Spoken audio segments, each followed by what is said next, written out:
So you, Steve, were the mental toughness coach for the Springboks. I love rugby, and these stories always get me.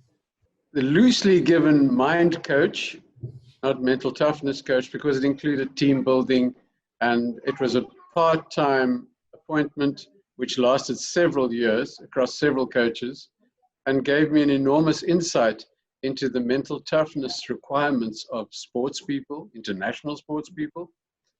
And subsequently, I've realized how that knowledge can be transferred to anyone.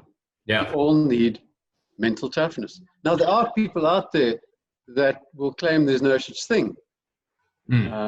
I dispute that. I think there is such a thing. And I think it's something you can develop and grow, whether just a little bit or a lot. Hence the book. That's yes. So you learn how to grow. Hence the PDF. The new PDF, not the old book, the new PDF. So what year were you involved, and who was coach then? The first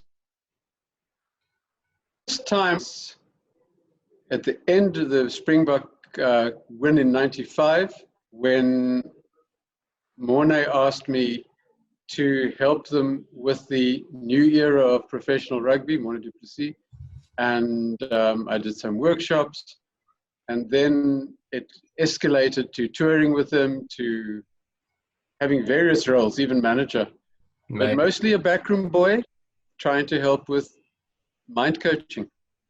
That's amazing. Yeah, and then stopped with the appointment of Strali. I fortunately ducked that bullet. I must say, Strali's a really great guy, and it was simply an idea gone wrong, that the style drought thing. Yeah. So it's not a criticism, but it did go hopelessly wrong. That's so crazy to hear. This is not to the people out there. There are so many cool stories that I don't think we can even, Steve can even talk about on here, but maybe we can suck some out of him in future Skype sessions. But now this, Steve, is this... What goes on tour stays on tour. Yeah. But there's certainly, if you're a coach or a player, it goes in disclosed and there's nothing awfully embarrassing to anyone, but there's some amazing stories. Yeah, there's some great stories. There are even some Steve used to be the guy to make sure that everyone was okay when they were out on their social chill time after hours. And I did such a bad job of that. Some good stories. But Steve, now this is where you sort of came up with the NPR idea, started brewing. Well, when Strali was made coach and he didn't use me, Rian Oberholzer asked me to help develop a national talent ID program for rugby players. And it was a wonderful project. It involved lots of people, lots of work. The net result was the establishment of the Grand Como week, of green and gold squads. And intertwined with this was assessment. How strong, how fast, how big is that player? And is it a predictable statistic for their performance that they're faster, quicker, better skills, can pass the ball more accurately?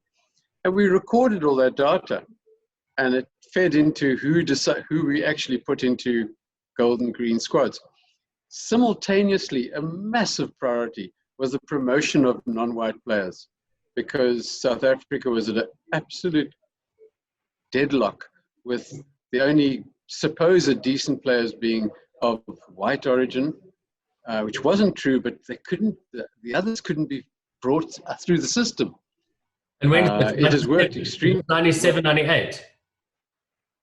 Later than that, 2002. All right. Yeah, 2002, if I recall. But it was backroom stuff, it was great stuff, it was developmental stuff, it set in structures, which one way or another have been maintained, and we have a marvelously mixed Springbok rugby sides, and there's lots of statistics behind the selection of the players. So I'm very pleased about that and having had a part in it. Yeah, that's amazing. It's amazing. But then the idea didn't really, you wanted to expand that idea and it didn't really work out. Yeah, it didn't really work out. So when I decided to spend a lot more time in ETA, I thought, well, hang on, we can use principle and on a cloud-based system where we could test school children, rugby players, cricketers, anyone, and log their data on the cloud, and within the realms of the POPI Act, obviously,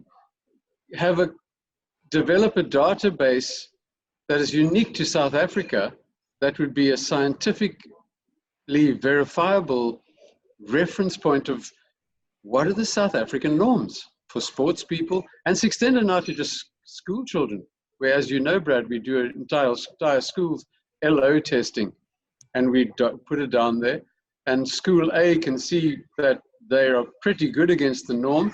They can't see school B, but they know where they are normatively. Absolutely. Just to tell you guys, so when we work with norms in the sporting industry, we use norms from it's America, and it's about 7-8 years ago. So we don't have norms really for anything in South Africa, sports-based or health-based. So that's where this starts becoming a factor. Yeah, the technical definition of NPR was a database that allows you to capture, store, and report on fitness data. And it's pretty amazing. Not just fitness though, Brad. Remember, you're doing health data as well. Health data as well. Yeah, so it started off as fitness data, but the real benefit would be health data as well. I'm not excluding the fitness data. Then a group, Brad, a coach, for example, can then say, if I look at my team this year compared to last year, I'm stronger here, weaker there, and if I look at the norms out there, I better watch out competitively, because my team will be upstaged in the following areas. So I need to put relevant training programs in, diets, etc., to get my team up to speed. To where they were or where they need to be. Yeah, yeah.